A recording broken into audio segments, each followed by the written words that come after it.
How can we get the Song of Sins mod? First, let's explain a bit about this mod. It's a mod based on the 7 deadly sins, okay? It's heavily related to blood and rituals. It features various bosses, so to speak, alright? Lots of mobs added. Here's a quick overview. Here are all the mobs, see? It adds many mobs, plus pets and some items. It's not huge, but it's pretty scary, you know? In a mod pack with spooky ambience and shaders, it's intense.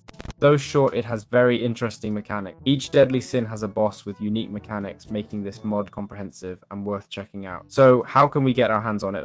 Well, the Song of Sins mod has 12 million users, as we can see. It was released in October 2021, with the latest update on July 11th, 2025. It's a very popular and quite scary mod with recent updates indicating ongoing development. Here we're looking at all the elements and features the mod adds to the game. In fact, CurseForge provides an almost complete explanation of the mod, which is helpful. Let's go to Files to get it, then to Forge. Select all versions, choose 1.20.1, click the 3 buttons and hit Get File, okay? This way, we'll have the latest version of Song of Sins. We'll save this version in Windows plus R, app data, roaming.minecraft, and the mods folder. Got it? That's the folder where we'll save the mod. Lastly, we'll check its dependencies. It has none, so we're all set to start playing. Alright, so our first goal is to get the sickle, okay? It's the battle sickle from the Sons of Sins mod, obtained from the betrayed Ghastly. Got it? When we defeat this mod boss, there's a chance it'll drop the sickle from its back. I'll tell you now, the drop rate for the sickle is pretty low. Also, if we attack it with a weapon, it'll keep that weapon, okay? I'm telling you, the chances are really, really slim. On the other hand, we can craft it too. If we have a mod pack with soul steel, we can craft it. If not, we'd need blood to bathe the ingot. The catch is, we need the sickle to get blood in the first place. So unless we progress in the mod, it'll be tough, alright? So yeah, I'd recommend defeating these ghastlers. Alright, let's talk about how to draw blood, okay? There are different types. Basically, with the sickle in hand and glass jars, we can attack any mob to get blood. For example, a villager. If I attack the villager, my blood vial will fill up. Got it? It says, obtained from a human creature. So, there are different types of blood. Human blood is from villagers, zombies, and players. Winged blood is from chickens, phantoms, bats, allays, and bees. Aquatic blood is from fish, dolphins, axolotls, and guardians. Heavy and wild blood is from hoglins and ravagers. And primary blood is from everything else. The blood type is shown in the item description, okay? It's listed right here, so yeah, it's that simple. We can also get common parts and other stuff. Look, how do we get common parts? In this case, it's flesh, ribs, muscles, and heart. We get these parts by killing a mob with a sickle, okay? Or a bone tool, which you get later on. Eating them gives you a blood scent, attracting hostiles. It's useful for diverting attacks. These parts are also used for necrocrafting. They're for storage blocks and stuffing meat creatures. Later we can create things like flesh carcasses. We're seeing different blocks we can make, which is a key part of the mod. It's basic, but still important. Alright, among all the normal organs like ribs, heart, and muscles, we also have special organs such as creeper ribs and enderman muscle. Got it? The spider heart and others. So basically, these are special organs with unique effects when consumed, okay? For instance, creeper ribs will cause you to explode upon death. If struck by lightning, you'll explode even more. The enderman muscle teleports you when hit. Got it? We have slime, which bounces and negates fall damage, causes some nausea. The spider heart makes you immune to poison and poisons on hit. Strider muscle makes you fireproof but hydrophobic, so water hurts. The blaze heart sets you on fire and creates periodic heat clouds, okay? And basically it'll keep catching fire. I'm not really sure how it works, but that's the gist. Here I have effect 15. Now, bit by bit. There it is, see? Now hitting burns, basically. Then we have the snow heart. Oops. Oh, okay, this is the effect. Let's wait. With the snow heart, it freezes on hit and makes you slide on ice. Then Ravager muscle, giving strength and push. Lastly, Golem armor, inedible, key for gear like 3 firecrackers. So it's not that crucial. So yeah, there you have it. Today we're going to talk about bone tools for ether ashes. With bones and thread, we can make these tools. A bone sword's roll isn't damage, but dropping ether ashes when killing mobs. Got it? If I take any mob and defeat it with this sword, it'll drop ether ashes. These are really useful as they're the basis for progress, okay? With iron and ash, we can make ether iron. For example, iron and ether, which smelts into a soul ingot. Got it? Plus, we can craft things like urns, blood buckets, and more. Alright, how do we get a bucket of blood? Okay, so we'll mix ether's ashes with blood bottles. You get blood bottles using a glass flask and a sickle. Got it? Just hit any mob and boom, you've got blood. I don't think it specifies the blood type. It's obtained from a primary creature. so just a regular animal. And there you have it, blood. Once we have blood, it has various uses. For example, if we dunk diving tools, they become flesh tools. They still drop ether ashes, hit harder, have more range, and self-repair by eating your hunger. It's also an early netherite alternative. Plus, we can make soul steel and lots of other stuff too. How do you use remnant armor, the one I'm wearing right now? Well, basically, first of all, it's made with soul ingot. It has 2 armor types, and this armor, it's not better than netherite for tanking, but it's key against sins. It spreads damage across pieces while the urn has ashes. We need to keep filling the urn with ashes, okay? This makes the mod's tools work, otherwise we have a problem. So we'll collect this, and the urn fills with ashes. Got it? As you see, right-click the urn to add ashes easily. That's the fuel that makes the tools function. If we don't have that fuel, we'll be eliminated, okay? Also, this armor reduces boss debuffs and is best for endgame fight, so it's very, very important. Right, how to use the ether sword. It gives us life steal. Got it? The ether sword's crafting recipe is 2 crystallized ether and 1 soul steel, okay? We've got a bit of everything here. Basically, it works by healing us with each hit, consuming ashes from the urn. Got it? So it's crucial that we have these. If you use the urn without charge, this sword will hurt you, okay? So be careful. Ensure the urn has all possible essences for a life-stealing tool. Quick and easy. Today we're looking at the shapeshifter tool. It's a multi-tool that becomes an axe, shovel, or pickaxe based on what I'm mining, okay? Now let me show you how it changes tools. The issue is it needs ashes, alright? So here we can see the ashes. These are the ashes, the tether ashes. It's crucial the urn has them, or else the tool stops working. The problem is each time we change our pickaxe or tool type, it uses up ash. It'll consume 1 or 2 ashes. Now, for mining, the tool is quite efficient, okay? But using 2 ashes each time can make things tricky, you know? It's also very durable, with little damage, regardless of which tool form it's in. If I try to hit with it, it won't change to a sword. It's just for tools, okay? So, yeah, it's that straightforward. Alright, let's create a flesh carcass and summon it in Minecraft's Zone of Sins mod. To craft the carcass, we'll need 8 elements. As you can see, any item works as long as we arrange them in this shape. Now, we'll right-click to open the interface. We'll add different parts. Heart, muscle, ribs, meat, ether ash, and blood. Let's grab some blood and ether ash. The color changes based on which elements we use. See? It's green on the back now, though it's hard to spot. We can swap the muscle for an enderman one too. And based on what we add, see? The muscle changed. I changed its color, and if I change the flesh too, okay? Though I'm not sure if that can be changed. What I can change is the heart, alright? Depending on its heart, it'll have different attributes, got it? So, what kind of attributes will it have? Well, basically, if we give this creature spider organs, it'll have venom. If we use Ravager part, it'll have strength and knockback. If we use Blaze, it'll have fire abilities, okay? It'll be fireproof and afraid of water. If we use Strider, with Strider parts, it's fireproof and afraid of water. Snow parts give it freezing and sliding abilities.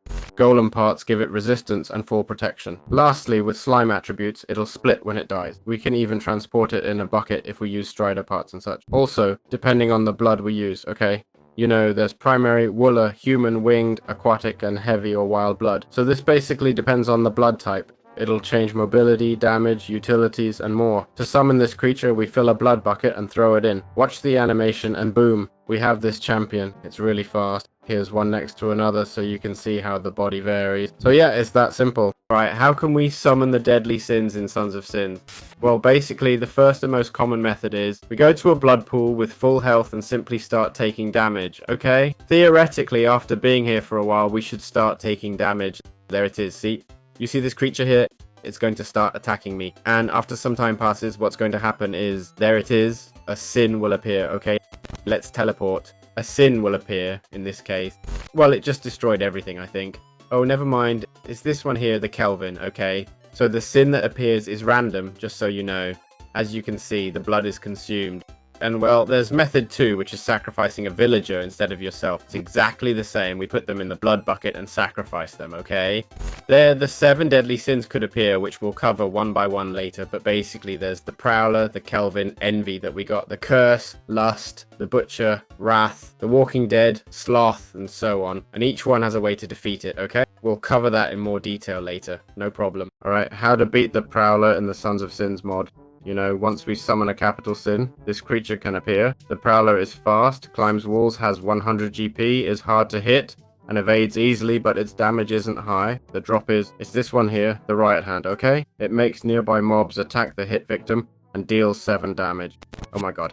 Can it be spammed? Yes, it can be spammed. It's like punching. Look, there it is. A nearby mob, Kelvin, starts attacking it. Really, it didn't drop anything. Why? Maybe because I didn't land the final blow.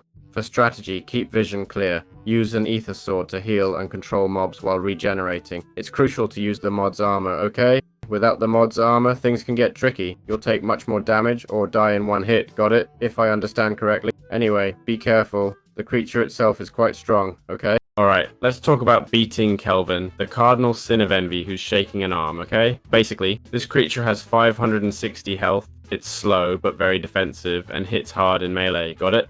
Its drop is the ether engine, okay? This item can power any ether artifact. It's basically an improved urn, right? It replaces the urn and doesn't need constant reloading of ashes and soul ingots, okay? With the regular urn, you're constantly refilling it with ashes that get used up. This is an unlimited urn, which is pretty overpowered, you see? Considering the weapons you get, getting this engine, the first in this sin, is pure luck, basically. It's one of the best items you can get, and for good reason. Depending on the mod pack, you get the ether sword for unlimited lifesteal hit, and this armor, which isn't bad. It covers, what, 7.5? There it goes. That's what this guy just took from me. You saw that, right? Basically, the strategy to beat it is to deal sustained damage over time, okay?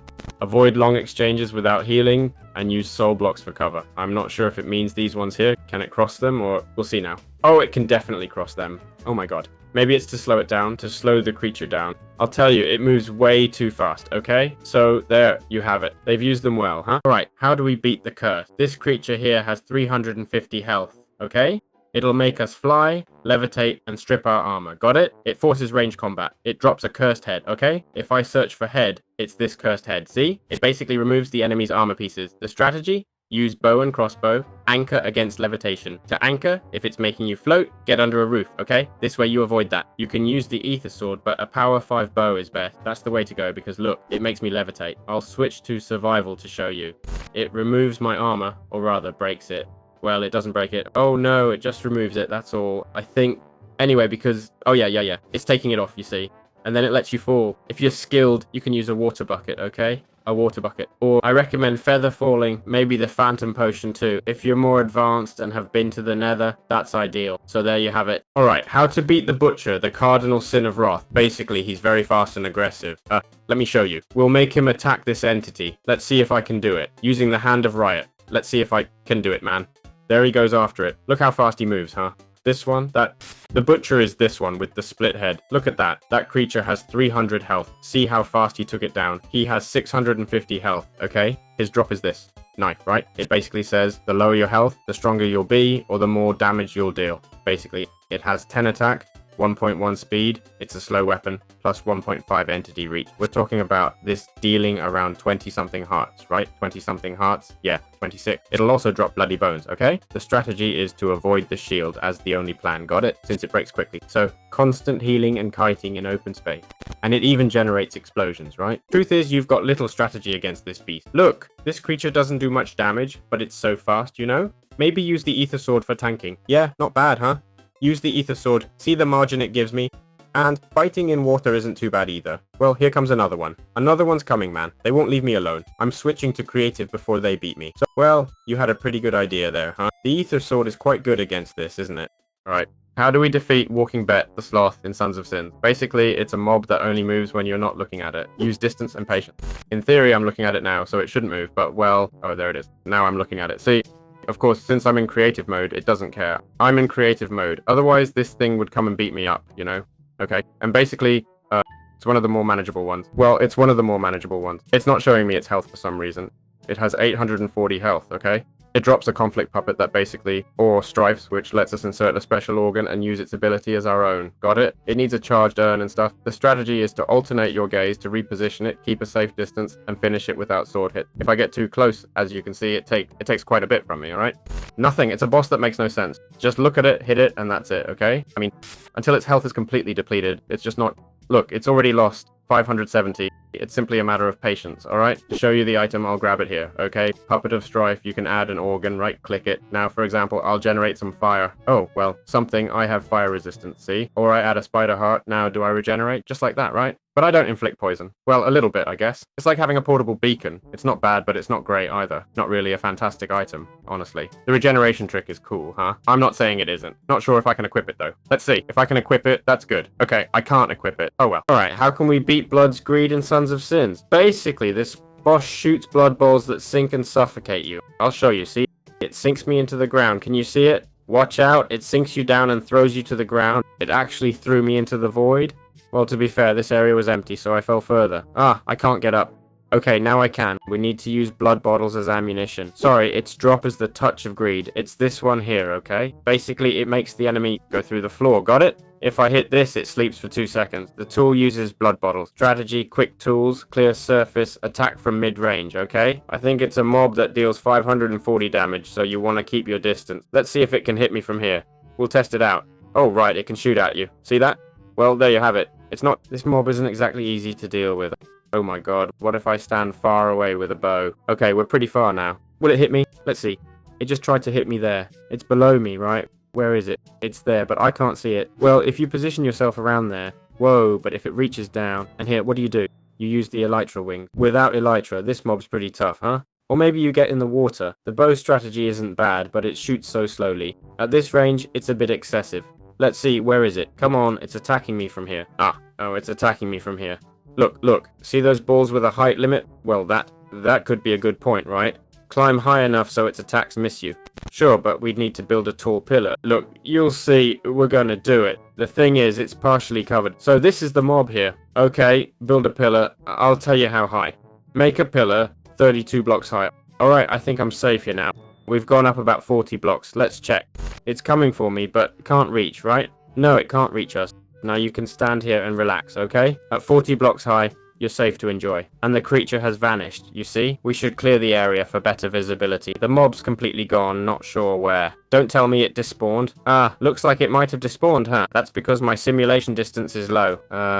As I said, a 40 block pillar, and that's all you need. Got it? If you're worried about despawning, just tag it. Alright, how to beat with cyber. The cardinal sin of greed. Oh, sorry, I mean gluttony. Basically, this creature flies. Oh, let's take a look. Theoretically. Oh my god, what a beast. Okay, it seems tankable for now. Oh, maybe not, it could be. It decided to one-shot me. Wow, what a clean sweep, huh? Well, okay then. As you can see, this creature can fly, right? It scales damage and health each time it kills you. Ah, perfect. It's the most dangerous boss, drops its jaws. This here says it hits harder each time. I think rather than more damage per kill, it's more damage per hit. Not fun at all. Strategy. Enter with remnant armor and full urn. Ah, perfect. Just what we did and it knocked us out. I think I had the urn, right? If not, put on the avoid chain deaths, use cover, and burst to fight quickly. Now I have armor, half a heart. Let's see. Wow, it scales from half a heart to 4.5. What kind of scaling is this? What kind of scaling is this? Oh my goodness, what a beast, huh? With this beast, you can use ender pearls. You can play.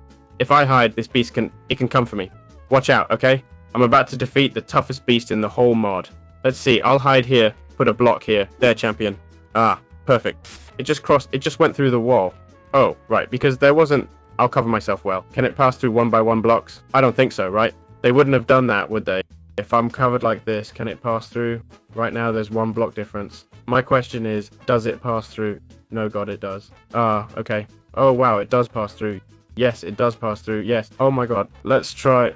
Let's set it to layer 2 to test. It's like when you hit him, the guy, his range increases, you know? Hey, can you move aside, please? Alright, layer 2. I'm testing for the viewers. Okay, we're trying layer 2. Here we go. We hit, and that's it, right? Yeah. Nothing to it, huh? Well, here's the toughest boss for you. Here you have it. Look, obviously boss fights are meant to be against the boss, not to... They're for enjoying the battle.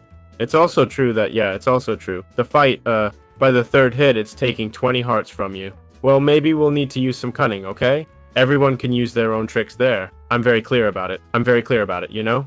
But hey, if you want to do PvP one-on-one, place a few blocks against a flying creature that can cross a block's distance and scales damage, maybe from up to 300% each hit. Go ahead, be my guest. You go one-on-one. I'll do my own thing, okay? Technical player, you know. Well, I hope you enjoyed it, jokes aside. This is the final deadly sin. Very well.